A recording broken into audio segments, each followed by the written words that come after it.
Bonjour à tous, bienvenue dans cette vidéo où je vais aborder Meta et donc Facebook Ads pour voir une méthode étape par étape pour optimiser ces campagnes et vraiment aller chercher de la performance. Donc je vous ai fait un schéma où là on a les structures classiques qu'on retrouve sur les campagnes Meta où en fait on va avoir une campagne avec différents adsets. Donc ici on a une première campagne, on a un adset 1, un adset 2, souvent les gens vont tester ici du broad, ici on va avoir des lookalikes ou des intérêts. Puis à l'intérieur, on va avoir différentes annonces qui vont être ajoutées. Ça va être de la vidéo, ça va être de la créa statique, parfois des carousels. Et en fait, on se retrouve avec une campagne où il y a un petit peu de tout dedans et on laisse Meta gérer pour aller chercher de la performance. La problématique qu'on rencontre avec ce type de structure, c'est que c'est difficile pour vous d'aller comprendre vraiment ce qui vous apporte de la performance et au contraire ce qui vous freine et ce qui vous coûte cher pour pas grand-chose. L'avantage de ce type de structure quand on commence à faire des campagnes sur Meta, donc Facebook Ads et autres, c'est qu'on peut avoir beaucoup de réponses assez rapidement. Je m'explique. Par exemple, si on veut tester différentes audiences, voire différents angles marketing, on peut vite comprendre un peu plus ce qui va intéresser ou pas nos différentes audiences. Donc la problématique, pour revenir à ça, c'est que si vous faites que ça comme structure de campagne sur Meta, vous n'allez pas réussir à vraiment comprendre à long terme ce qui va vraiment vous apporter le plus de performance. Pourquoi? Parce que vous testez en même temps votre copywriting, vos créas, vos audiences et vos emplacements. Donc en fait, on multiplie les variables à chaque fois sur les différents tests et c'est difficile pour vous de savoir finalement ce qui vous apporte de la performance. C'est plutôt le copywriting que vous avez écrit ou alors les différentes créas ou les différentes audiences parce que tout est mélangé. Donc, ce n'est pas très clair pour vous dans les analyses de savoir les variables vraiment qui vont apporter de la performance. Donc ça, c'est la question qu'on peut se poser, de savoir quelle variable va apporter de la performance directement et quels sont les créas à réaliser par la suite en fonction des résultats que je vais avoir. Parce que là, si je reviens ici et que vous avez ces différentes audiences, les différentes annonces avec à chaque fois différents titres, différentes descriptions, différents call to action sur différents emplacements, c'est difficile pour vous et vos équipes de vous dire ok, bon, là c'est le type d'angle marketing pour telle audience avec tel type de format de créa, tel type d'UGC, tel type de hook qui m'apporte les meilleures des performances parce que c'est difficilement lisible pour vous.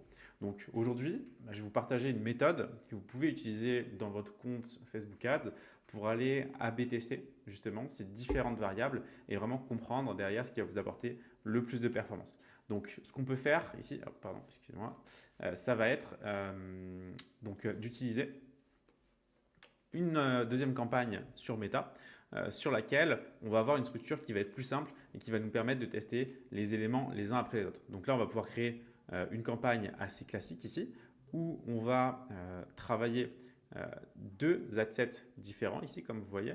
Sauf que la grosse différence avec les premières campagnes qu'on a là, c'est que ces deux adsets, on va souvent les travailler en broad. Donc c'est-à-dire qu'on va laisser les audiences en large. On peut travailler des audiences d'intérêt ou des audiences de lookalike aussi, c'est pas très gênant.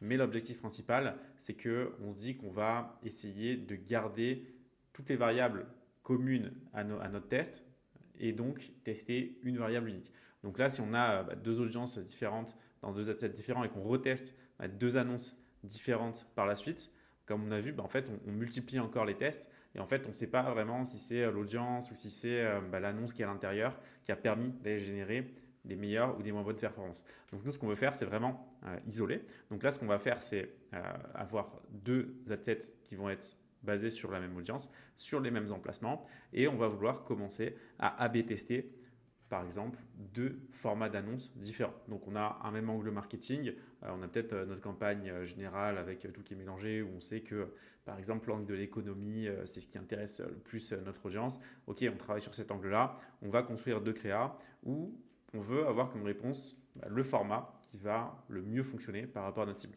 Donc là, dans le premier adset, on va peut-être tester ici de la vidéo, tandis que sur le deuxième adset, on peut tester une créa statique. Donc ça, c'est un test qui va être intéressant pour déjà voir en fonction des différents formats ce que je vais avoir comme CPM, ce que je vais avoir comme CPC, comme taux de clic et donc à la fin aussi comme coût par conversion. Donc ce que vous pouvez faire et ce que je vous recommande, c'est que la problématique, c'est que si vous êtes sur des campagnes en CBO sur Meta, donc pour rappel, il y a deux types de campagnes principales. On va avoir le CBO, donc c'est le budget qui est optimisé au niveau de la campagne, et on va avoir la BO, c'est le budget qui est optimisé au niveau de l'adset. Donc en gros, est-ce que vous définissez sur chaque adset le montant à investir quotidiennement, ou est-ce que vous le faites au niveau de la campagne? Donc soit ça se passe ici, soit ça se passe ici. Et du coup, le gros avantage, moi, que je trouve à Meta en utilisant du CBO, donc le faire au niveau de la campagne, c'est que l'algorithme de Meta va investir le budget entre vos différents assets en fonction de là où il est capable d'aller chercher le plus de performance. La grosse problématique à ça, et c'est ça qui peut nuire beaucoup aux A/B tests aussi, c'est que vous pouvez avoir l'algorithme de Meta qui va mettre tout le budget sur l'adset 1 par exemple de ce côté-là. Et en fait, vous n'avez pas vraiment de réponse sur votre A/B test parce que vous avez voulu investir 1000 euros par exemple, mais il y en a 950 qui sont partis sur l'adset 1 avec l'ADS 1. Alors que vous vouliez avoir un peu plus d'équilibre pour avoir un peu de données aussi sur l'adset 2 et comprendre justement quel type de format fonctionne le mieux par rapport à votre audience. Donc pour ça, il y a une solution qui permet du coup, quand on est dans des campagnes CBO, d'aller dans les investissements journaliers au niveau de l'adset et dans les options supplémentaires de définir des limites de dépenses pour l'ensemble de publicité. Donc là, si je reprends mon exemple où par exemple j'ai 100 euros d'investissement par jour et j'ai deux adsets, je peux dire que ici je vais investir minimum 30 euros par jour sur chacun de mes adsets, ce qui fait que je vais avoir de la donnée sur mes deux adsets ici pour mes tests, mais je vais avoir 40 euros de RAB, on va dire, sur lesquels Meta peut influer pour investir plus sur l'adset 1 ou plus sur l'adset 2 pour quand même aller me chercher le meilleur de la performance. Et donc ça, c'est ce qui permet d'allier à la fois vos A/B testing pour avoir de la donnée, mais aussi d'avoir de la performance pour ne pas mettre tout le budget que sur un adset ou alors le budget 50-50 si on est en ABO sur l'adset 1 et sur l'adset 2. Mais finalement, peut-être que l'adset 2 apporte beaucoup moins de performance. Donc, ce n'est pas peut-être le plus intéressant à faire dès le départ. Donc ça, c'est ce qui vous permettra de faire des A/B tests tout en liant la performance. Donc maintenant, si on revient un petit peu aux différents A/B tests qu'il faudrait faire avec ce type de structure. Donc là, on a parlé des formats d'annonces. C'est des choses qui sont vraiment à tester sur vos campagnes. Donc de savoir entre vidéo, carrousel et image statique, ce qui fonctionne le mieux.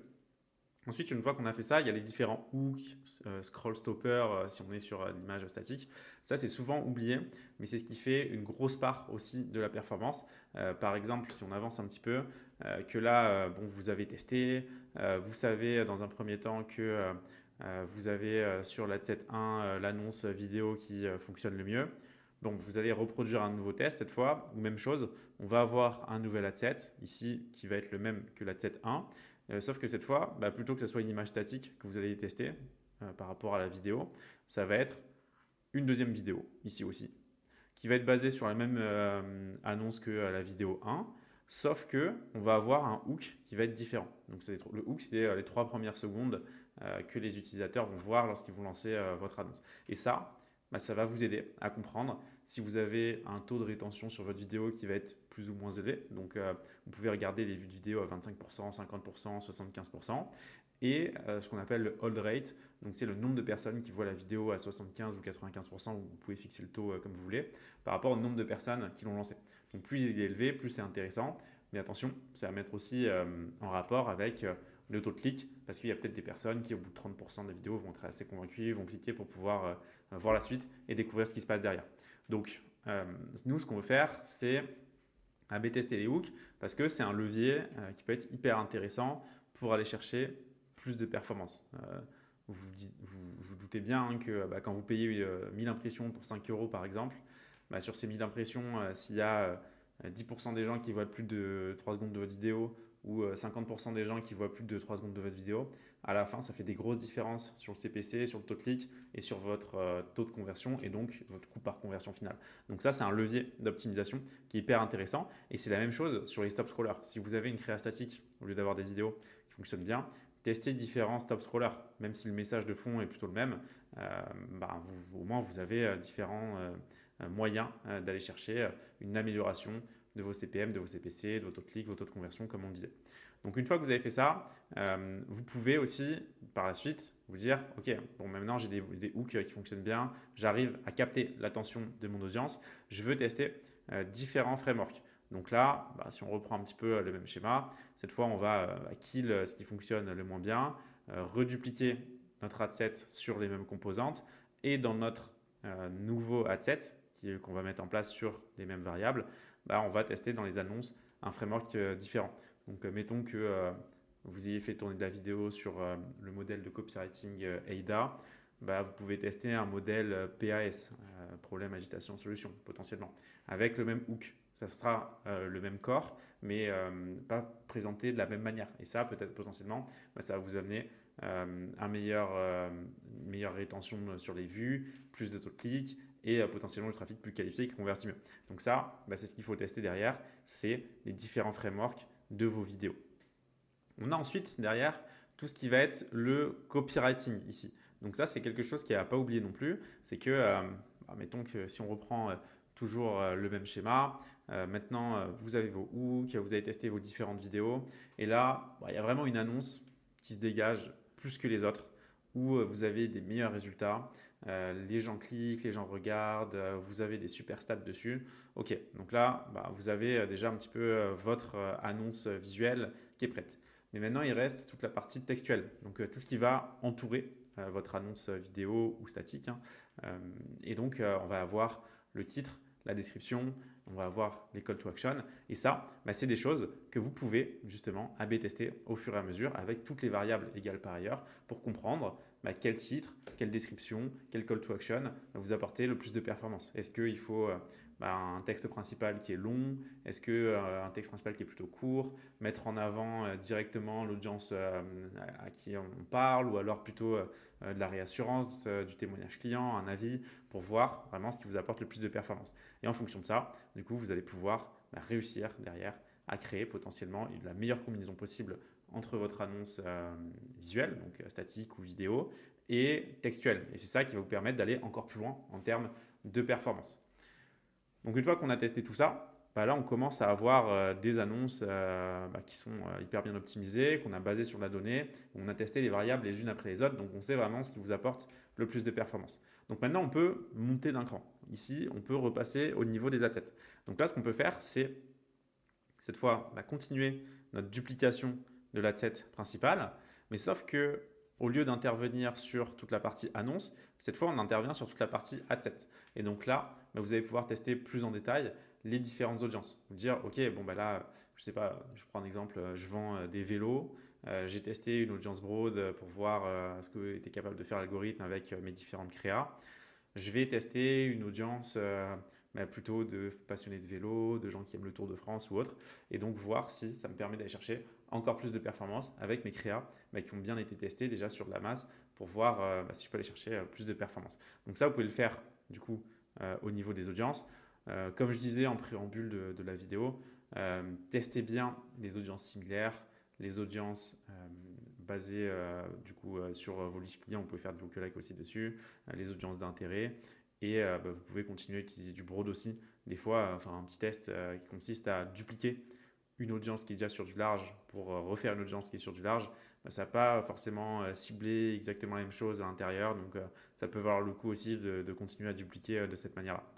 Et en dernier, quelque chose qui est souvent oublié et que je trouve pour autant hyper intéressant, et je vais vous montrer un exemple juste après sur le côté là, d'un compte réel que je gère. Donc on a les emplacements. Donc ça se passe au niveau des assets, même chose. Donc ici, au niveau des assets, on va pouvoir choisir est-ce qu'on laisse la main à Meta pour qu'il nous diffuse sur les Reels Meta, donc Instagram, Facebook et autres, ou alors est-ce que on reprend un peu plus la main pour lui dire ok, je vais être diffusé moi sur le feed d'actualité Facebook uniquement, par exemple. Donc ça, c'est intéressant à suivre, et donc vous pouvez A/B tester justement vos différents placements. En général, ce que vont faire les gens dans un premier temps, c'est du coup dupliquer deux adsets ici et tester d'un côté potentiellement Facebook et de l'autre côté Instagram. Et donc voir déjà sur les différents placements, en fonction de ces deux différentes plateformes, on a des résultats qui sont plus ou moins intéressants. Et après, vous pouvez aller sur les emplacements de ces différentes plateformes-là pour voir si vous pouvez aller chercher encore plus de perfs de ce côté. Justement, c'est ce que je vais vous montrer, comment faire ça, euh, pour que vous ayez la vision de la chose. Quand vous avez lancé vos différentes campagnes, donc là, vous avez peut-être lancé avec la structure que je vous ai présentée. Maintenant, il faut analyser tout ce qui se passe parce que sinon, là, on a fait que la moitié du chemin et on ne sait pas vraiment ce sur quoi on doit optimiser. Donc, vous avez quelque chose qui est intéressant sur Meta, qui a été ajouté il y a quelques temps, c'est assez récent pour le coup. C'est tout ce qui est la possibilité de créer des rapports, donc sous forme de tableaux croisés dynamiques. Ça existait, mais là, ça a été bien optimisé sur la plateforme. Et ça, ce qui est hyper intéressant, c'est que ça vous permet d'avoir accès à plus de données que ce que vous avez directement dans le gestionnaire de publicité, dans le rapport assez classique de vos campagnes. Donc là, en fait, vous allez voir un menu sur la droite qui va vous proposer plein de KPI différents. Donc là, ici, vous allez avoir toute une liste de KPI sur le côté. Hop, j'écris très mal, désolé. Mais ici, vous pouvez sélectionner du coup les KPI qui vont vous intéresser. Donc là, par exemple, moi, j'ai pris ma campagne que j'ai lancée. J'ai dit, je veux voir tous les différents placements sur lesquels je suis diffusé. Donc ça, ce n'est pas quelque chose qui est visible facilement et directement sur le rapport publicitaire assez classique. Et derrière, j'ai ajouté toutes les variables qui m'intéressaient. Donc combien j'ai dépensé, combien j'ai fait de couverture, d'impression, c'était quoi mes CPM, combien de clics j'ai eu, mes CPC, mes taux de clics et les résultats que j'ai pu avoir. Comme ça, je peux comparer en fonction des différents emplacements. Donc ça, si vous vous souvenez bien, on peut le faire, la logique est la même, hein, pour chaque niveau ici de variables que vous voulez analyser. Donc ici, moi, c'est le placement, donc le dernier que j'ai mis, mais je peux le faire à chaque fois pour les titres, pour les descriptions, en fonction des images, de tout ce que je veux. Et ça, c'est hyper pratique, justement, pour faire ce suivi-là. Donc maintenant, si on s'intéresse un petit peu à ce tableau-là, qu'est-ce qu'on voit dedans? Donc là, on voit déjà tous les placements sur lesquels mes annonces sont apparues. Alors, on va voir deux choses déjà qui vont nous intéresser. La première, évidemment, c'est les résultats que j'ai obtenus. Donc là, je vois que sur le fil classique euh, Facebook, je suis à un coût par rendez-vous qui est à 23,89. Les stories Insta, je suis à 21. Je suis à 45 ici sur. Donc là, on est sur quoi? Les Reels Instagram. Et donc ainsi de suite. Là, je peux voir que je suis à 29 euros sur les fils vidéo. Meta, les stories Facebook, je suis à 7 euros contre 21 pour Instagram. Et la colonne de droite sur Facebook, je suis à 2,89 euros. Donc ça me donne une première indication déjà sur ce qui fonctionne bien et ce qui fonctionne moins bien. Et ici, il faut comparer en fait avec l'investissement qu'il y a eu. Parce que là, je vois, je suis à 2,89 € de coût par rendez-vous sur la colonne de droite. Je me dis, ok, super, là j'ai trouvé le Nirvana. Je vais mettre mon argent ici, je vais avoir plein de rendez-vous pour pas cher, contrairement au coût moyen que j'ai, qui est plutôt aux alentours des 24 euros, tout confondu. Mais ça, c'est sur un volume de clics qui est relativement faible. J'ai eu que 10 clics sur cet emplacement-là, ce qui fait que c'est potentiellement hyper intéressant comme placement pour moi, mais je n'ai pas eu assez de volume pour que ce soit vraiment représentatif. Donc là, deux choses que vous devez vous dire, c'est justement, pour vous montrer que tout ce que je dis depuis le début, c'est pas vide de sens, on n'est pas obligé de faire hyper confiance à Meta et à Facebook sur tout ce que lui va faire, tout ce qu'il va optimiser. Parce que lui, il le fait plutôt dans son intérêt. Il veut que vous lui donnez le maximum d'argent, donc il va vous diffuser là où c'est le plus rentable pour lui, et vous n'avez pas trop de contrôle sur ce qui se passe derrière. Donc avec cette structure de test, là, vous pouvez A/B tester, par exemple, si on parle des emplacements ici, ces différents emplacements-là. Donc là, si je vois déjà quelque chose sur mes campagnes assez classiques où je me dis, ok, là, il y a peut-être des emplacements sur lesquels je n'ai pas trop bossé jusqu'à maintenant, je n'ai pas trop été diffusé, mes créas, elles sont peut-être pas faites pour ça jusqu'à maintenant, pourtant j'ai des bons résultats, je peux me faire un A/B test justement. On va mettre toutes les autres variables, comme j'ai expliqué, qui vont être identiques, sauf que on va A/B tester, par exemple, la colonne de droite avec les autres placements, et on va mettre un budget spécifique sur l'adset qui diffuse sur cette colonne de droite pour voir avec plus de budget si j'arrive à chercher plus de performance. Donc là, il ne faut pas faire confiance aveuglément à Meta, c'est pour ça que ces A/B tests sont importants, et peut-être que le fil, finalement, là où j'ai investi le plus de budget, je suis à 24 euros dessus, donc c'est pas mal, mais j'ai quand même des placements qui ont l'air plus intéressants sur le papier. Après, il y a quelque chose qu'il faut prendre en compte quand même, c'est est-ce que je suis capable d'aller chercher du volume sur ces emplacements ou pas? ou est-ce que bon, voilà, c'est le maximum que je puisse faire parce que ça va pas beaucoup diffuser en plus et les CPM direct derrière ils vont exploser ou pas. Donc c'est pour ça qu'il faut faire ces A/B tests. Et de l'autre côté, quelle est la qualité de ces leads? Donc après, il faut regarder dans le CRM, est-ce que en fonction des UTM de ce placement-là que j'aurais ajouté dans mon A/B test, hop, ici, il faut bien ajouter des UTM sur les annonces. Est-ce que ces leads qui proviennent de ces emplacements sont de qualité ou pas? Et ça, c'est ce qui va me permettre d'aller affiner vraiment mes campagnes et chercher le maximum de performance sur Meta. Donc voilà une stratégie que moi j'utilise pour optimiser mes différentes campagnes sur la plateforme Meta. Si vous avez des questions, n'hésitez pas à les ajouter en commentaire, j'y répondrai avec plaisir et je vous dis à très bientôt.